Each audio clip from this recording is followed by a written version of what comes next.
मागील काही महिन्यांपूर्वी नाशिक रोड पोलीस ठाण्याच्या हद्दीतील एमडी अंमली पदार्थ निर्मिती करणारे 2 कारखाने उद्ध्वस्त करण्यात आले. याबाबत नाशिक रोड पोलिसांना सुगावा देखील नव्हता. या प्रकरणाची चर्चा शमत नाही तोच सोमवारी नाशिक रोड येथील सिन्नर फाटा परिसरातील एका नामांकित महाविद्यालयाच्या प्रवेशद्वाराला लागून एमडी विक्री सुरू असल्याचा धक्कादायक प्रकार उघडकीस आला. नाशिक युनिट 2च्या पोलिसांनी याबाबतची माहिती मिळताच सापळा रचून तब्बल 48,000 रुपये किमतीच्या 19 ग्रॅम एमडी सह संशयिताला अटक केली आहे. किरण चव्हाण असं अटक केलेल्या इसमाचे नाव.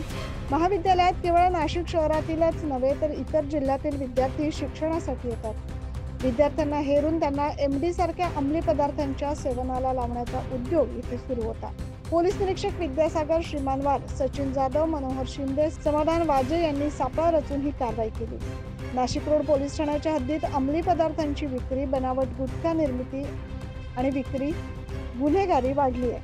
नुकताच नाशिक रोड पोलिसांनी गोसावीवाडी येथून बनावट गुटखा निर्मिती व विक्री करणाऱ्यांना ताब्यात घेतले. मात्र हा उद्योग किती दिवसांपासून सुरू होता, तसेच नाशिक रोड पोलिसांना याचा सुगावा कसा लागला नाही यावर आता प्रश्नचिन्ह निर्माण होत आहे. 9 न्यूज महाराष्ट्रासाठी प्रतिनिधी जितेंद्र नरवाडे.